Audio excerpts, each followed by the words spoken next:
Hey YouTube, what's going on? How you doing? Today I'm going to go over the basics of getting started streaming on Streamlabs OBS. Now, I stream on Twitch, and some of my viewers have asked me some questions about how I got started and how to get started, and I'm going to cover that in this video. So stick around and we'll get right into it.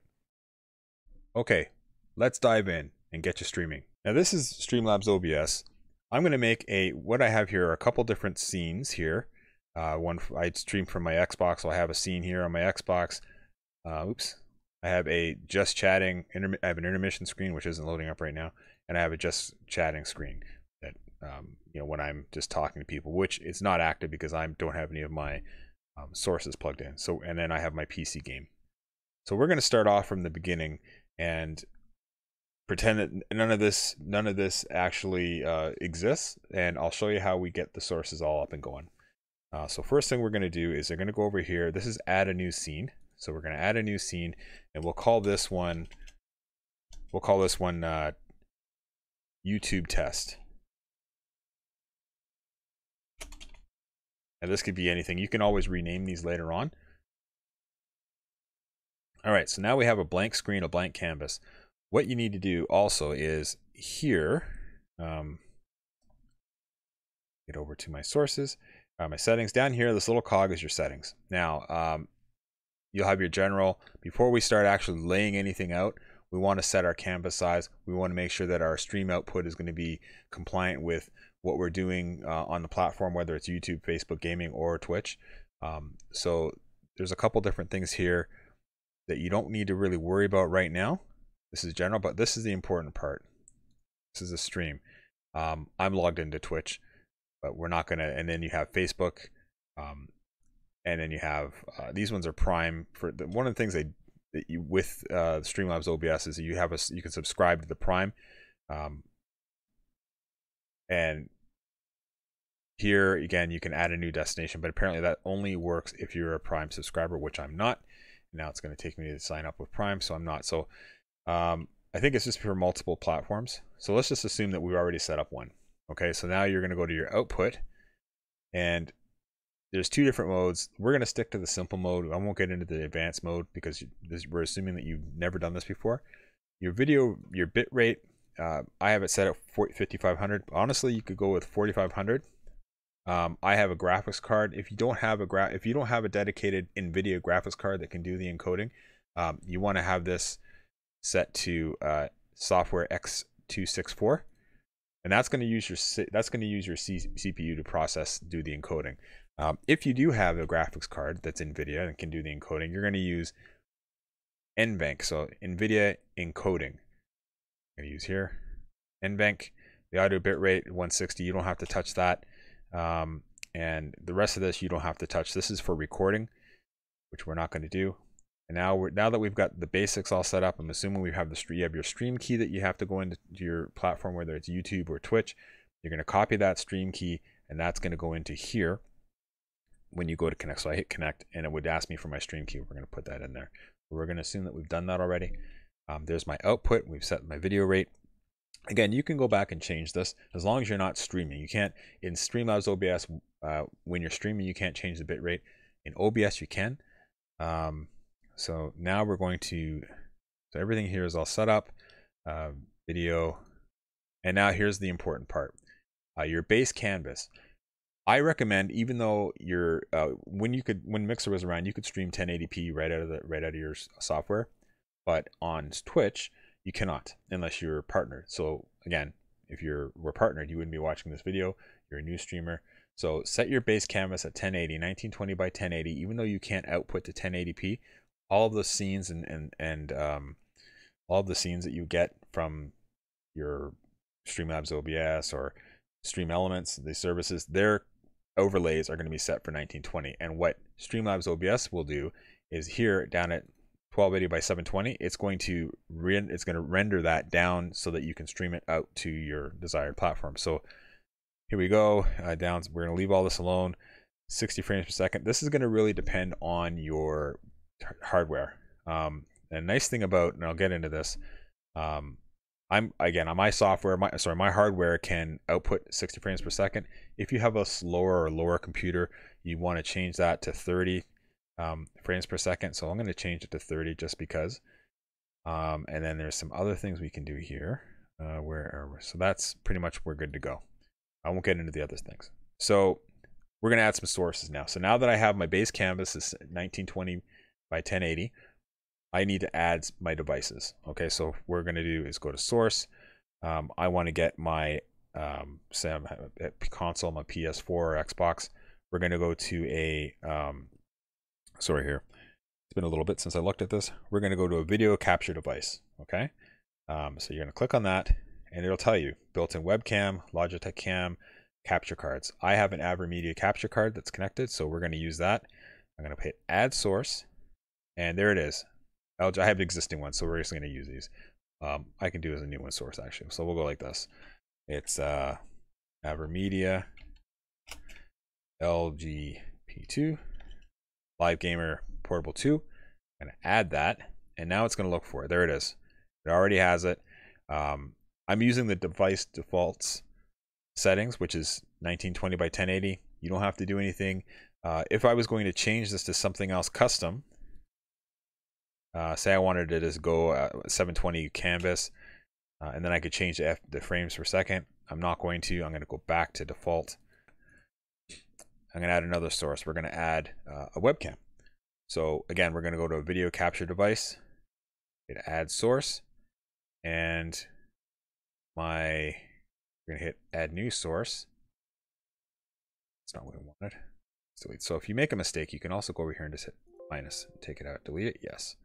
We're going to add a new source. We're going to have a video capture device. Here it says again, built-in webcam, Logitech capture cards, AverMedia, etc., etc.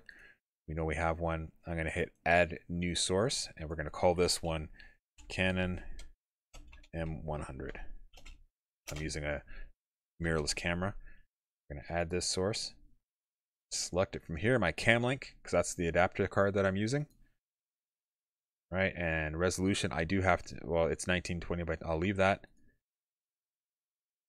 It's not showing up, but we have that set up and we can set this up afterwards. So, and because I'm using it on another software, it's probably not going to share the signal. No problem. Now that we can set up a mic next. We want to do an audio capture device. So what we want to do is audio input capture. I'm going to go here. If you have a headset, if you're using a headset, it should pick it up. Depending on how you're doing it, depending on how your headset's configured. If it's running through the capture card, you're going to want to use this here through audio input capture. So you're going to add an audio input capture so that people can hear your voice when you're speaking. Audio input capture. You're going to hit add new source. We're going to call this one AverMedia LG P2 audio. Add. It's going to find it, and my situation, there it is, microphone, LG Live Gamer Portable 2 Plus. This is the one that we want to use so that, and I have other options here. I have my stream. This one here is my streaming mic that you're hearing me talk on. This one here is my digital camera. This one here is my headset that I use when I'm gaming. Again, we're gonna do it out of the capture card as if you had a console. We're gonna use that. We're not gonna use device timestamps. There we go. I'm just gonna mute this because there's some noise coming through there. The next thing, so we want to get all of our hardware added in first. Okay, next I'm going to show you how to set up a basic layout on your stream using Store from Streamlabs OBS. You have a couple different things here. Here's your editor. Here is your alert box library, which we'll get into. And here are themes and store. So we'll click on themes just to have a look at some things here. And down here you can see a couple different, there's your frames per second. There is your CPU usage, and then your bit rate, which we're not doing. And these are drop frames down here. So you want to keep an eye on this when you're streaming. If you're dropping frames, this will tell you if there's an issue. Also, there'll be a little alert will come up. So we're going to, I would recommend they got some cool stuff. It's been a while since I've looked at these. So they got some cool things up here. Just when you're starting out, there's two different types of themes that you can have. You can get animated or you can get the static ones. Again, it's best to start off with a static theme until you actually get everything running and operating how it should be. The animated themes can be a bit more taxing on your CPU if you're using CPU power. If you don't have a dedicated graphics card that can do the encoding, it will tax your CPU. Plus, once you're gaming, you're gonna have more of a load. So just for the sake of simplicity, let's start with something that's free and simple. And we'll just look through the store here. There's a couple different things you can look at. These are all Prime here. These are ones that the animated ones from Streamlabs OBS are you have to pay for them. So let's not pay for one. Let's go for a freebie. Okay, so we've gone to Stream Elements and we're in the themes and overlays gallery where you can decide on what theme works best for you. What I would recommend doing is picking a theme that is static to start with. There's a choice of static or animated themes. We're going to go with a static one just for simplicity's sake, and it's a lot easier on your processor if you're not using NVENC for the coding. So let's just pick this one here, which is the gray, and we're going to hit create. I'm going to call this one streaming test. Streaming test. Real simple. And overlays. All right, and so there's our gaming screen. Starting our streaming test. This is the talking. So if you had an intermission, you want to talk to your chat, like just chatting, you can do it through there. And the starting stream, be right back, and stream ending. Your choice on what you'd like to use. Personally, I don't use a stream starting screen, and I don't use a stream ending screen. Typically, when I end, I thank my viewers for coming and watching, and I end it there, or I raid somebody. So let's get started. We're gonna edit this overlay. I'll show you how it goes. Pretty simple here. What's going to happen? It will take all of your information from if you have been streaming. So, for example, I have a subscriber here and a follower. It'll take that information and pull it right in automatically. So I will take this now. We're going to copy this link and we're going to throw it into our Streamlabs OBS overlay. Change this because originally I had put in once it loads. There we go. Now, pretty simple. Now we want to edit some things. We can't edit it in Streamlabs OBS. We need to go back to Stream Elements. And so here, the other thing, if you want to, say we want to use a 4:3 camera cam frame, so we can use that. And then you can take this and you can move it wherever you want. If you don't want to use the 4:3, all you have to do is hit the eyeball. It's a lot like Photoshop if you ever use Photoshop. You move this anywhere you want. You can put it here, you can put it here. Typically most people have it over here, with the exception of me right now for illustration purposes. I'm moving my camera. This is a custom one that I have made. So we'll leave that how it is. So now we want to edit our socials, which we can't see right now because this bar is, let's see if I can, we can move this bar out of the way.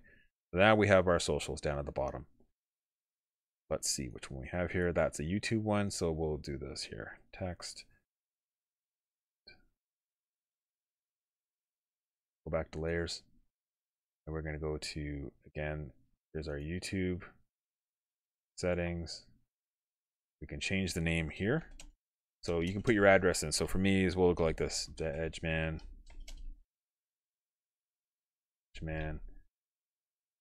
Enter, and you can see down at the bottom here, it's changed the Edgeman. Let's collapse that. We'll go back to layers. Again, we're going to have another social name. We'll change that one. That is Twitter. Again, it's just easier if you have these titles. So, and this one here, and it'll highlight every time you click one. If you look down at the bottom here, if I click Twitter, there's a little blue box around there. If I click YouTube, there's the Edgeman. There's my Twitter.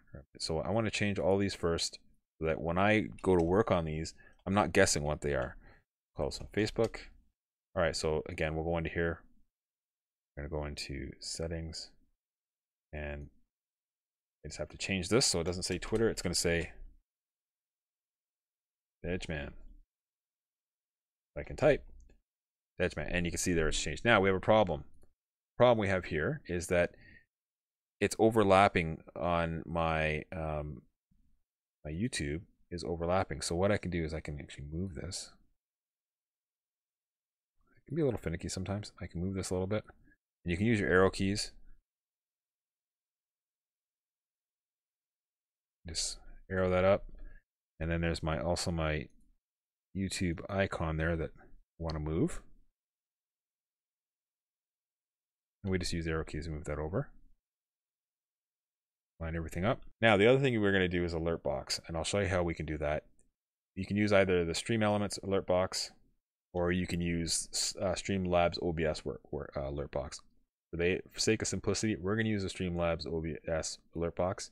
I'm just going to make this one invisible. Click the eyeball, it's gone. I'm going to save that now. We're going to go back to Streamlabs OBS, and those changes are reflected right there. Simple. I didn't do the Facebook one, just in the interest of time. Now, we have to add alerts. You want to know when someone follows you or someone subscribes to you. So we're going to do that, and it's super, super easy. So again, we're going to add a source, go to the plus. This is really easy. Alert box. Keep it simple. Done. And I'll tell you, donations, subscriptions follows in bits, posts, etc. So we're going to add that.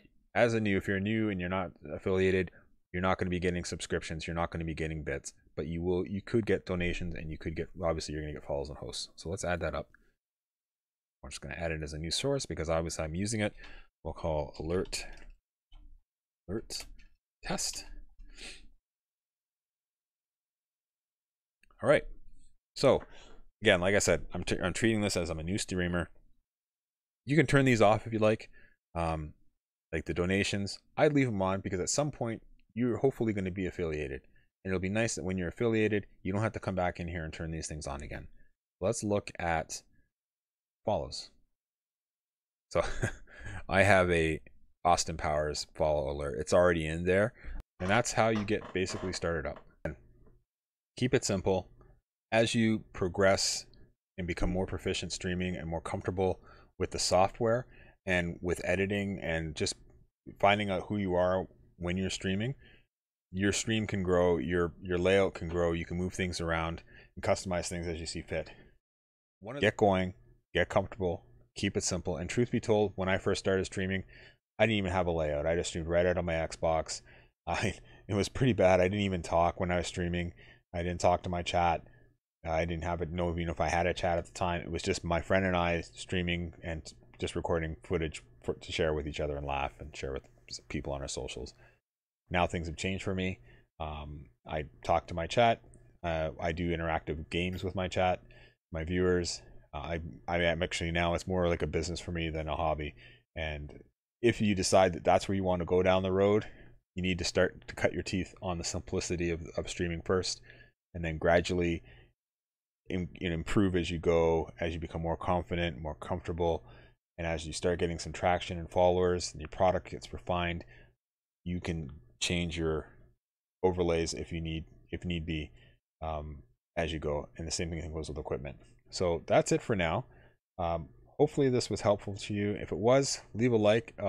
Also leave some comments there. I do read all the comments. If you have questions, put them in the comments and I'll do my best to answer your questions.